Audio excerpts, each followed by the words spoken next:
السلام علیکم ناظرین، جہاں زیب عباسی یوٹیوب چینل کے ساتھ ایک مرتبہ پھر آپ کی خدمت میں حاضر ہے۔ آج ایک بہت اہم فیصلہ جسٹس قاضی فائز عیسیٰ کی جانب سے تحریر کردہ یہ فیصلہ ہے، اس کو جاری کیا گیا ہے اور تاریخی فیصلہ اس لیے ہے کہ اس فیصلے میں خواتین کے وراثتی حقوق سے متعلق بات کی گئی ہے۔ جسٹس قاضی فائز عیسیٰ اس سے پہلے بھی وومن رائٹس کے اوپر اور ان کے پراپرٹی رائٹس کے اوپر بہت اہم فیصلے دے چکے ہیں۔ آج ایک مرتبہ پھر جسٹس قاضی فائز عیسیٰ نے ایک تحریری فیصلہ ان کی طرف سے جو تحریر کیا گیا تھا اس کو سپریم کورٹ آف پاکستان کی جانب سے جاری کیا گیا ہے۔ اس فیصلے کے چند نکات جو ہے وہ میں آپ کے سامنے رکھتا ہوں کہ اس فیصلے میں بنیادی طور کے اوپر کیا کہا گیا ہے۔ جسٹس قاضی فائز عیسیٰ صاحب اپنے فیصلے میں کہتے ہیں کہ عدالتوں کی جانب سے بار بار یہ نشاندہی کروائی جا چکی ہے کہ خواتین کو وراثتی حقوق دیے جائیں، لیکن آج تک اس معاملے کے اوپر ریاست کی جانب سے ٹھوس اقدامات نہیں کیے گئے۔ جسٹس قاضی فائز عیسیٰ یہ کہتے ہیں اس فیصلے میں کہ محض چند وسائل رکھنے والی خواتین ہی اپنے بھائیوں کے خلاف یا اپنے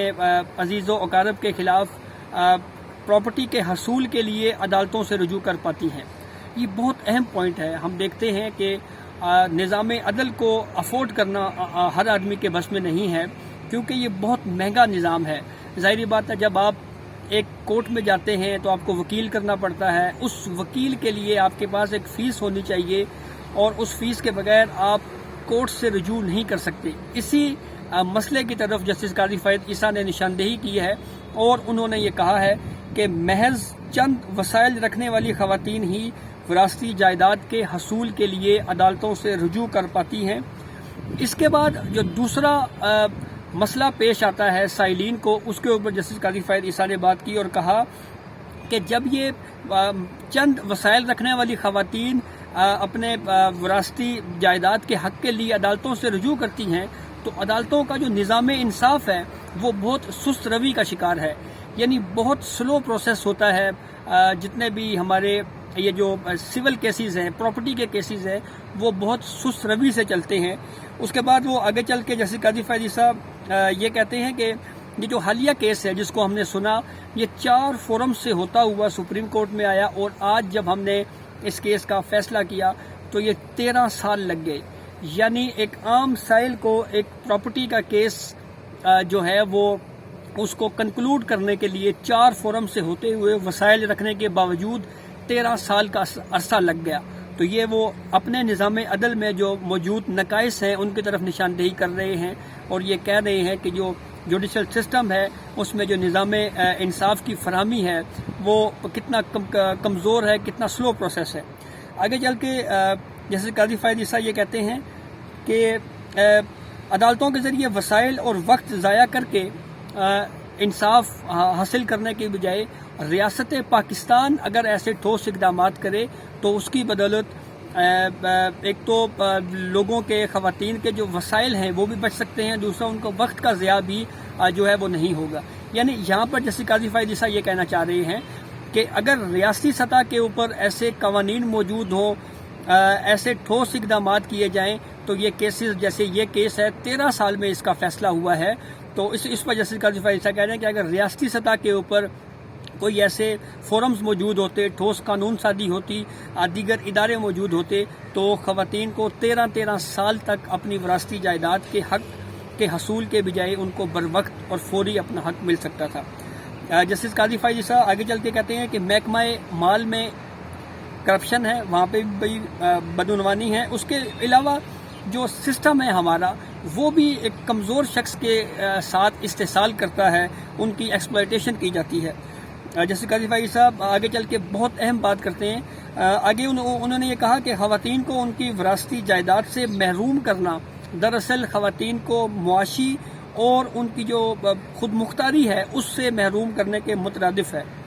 جیسے قاضی فائز عیسیٰ نے اپنے فیصلے میں کہا کہ آئین پاکستان کو بنے تقریباً 50 سال ہو چکے ہیں اور کانسٹیٹیوشن کی ایک آرٹیکل ہے جو یہ کہتا ہے کہ صدر مملکت اور جو صوبائی گورنرز ہیں ان کو سالانہ پرنسپل آف پالیسیز پیش کرنی ہوتی ہیں پارلیمنٹ میں اور 4 صوبائی اسمبلیز میں، لیکن اور ان پالیسیز کو سامنے رکھ کر قانون ساز جو ہے وہ وہ قانون بناتے ہیں، لیکن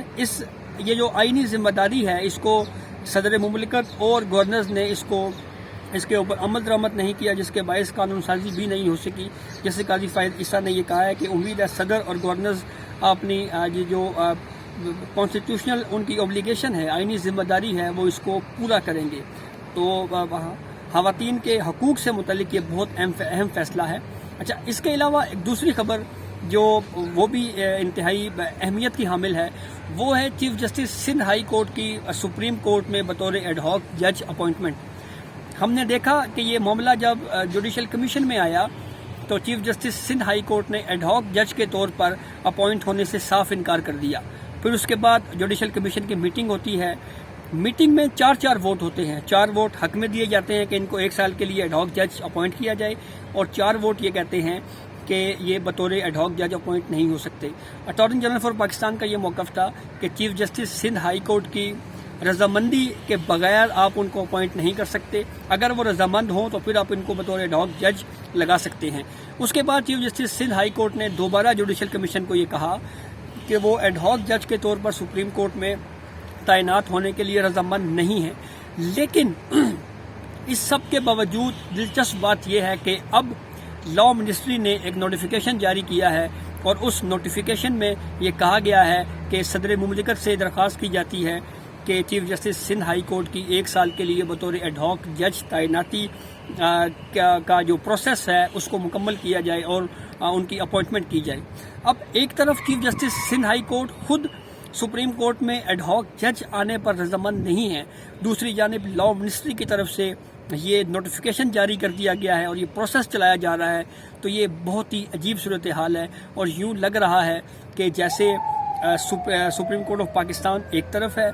سندھ ہائی کورٹ ایک طرف ہے، اور وکلاء برادری بھی اس پورے معاملے کے اوپر جو ہے وہ chief justice Sindh high court کے ساتھ کھڑی ہے۔ تو یوں لگ رہا ہے کہ جیسے ایک کانسٹیٹیوشنل ہم یہ کہہ سکتے ہیں کہ بحران پیدا ہو سکتا ہے کہ chief justice Sindh high court راضی نہیں ہے سپریم کورٹ میں ایڈ ہاک جج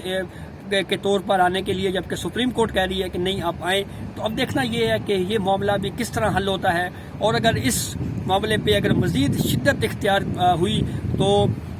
جو خود مختار اور آزاد عدلیہ کا جو تصور ہے اس پہ حرف آ سکتا ہے۔ اجازت دیجیے، بہت شکریہ۔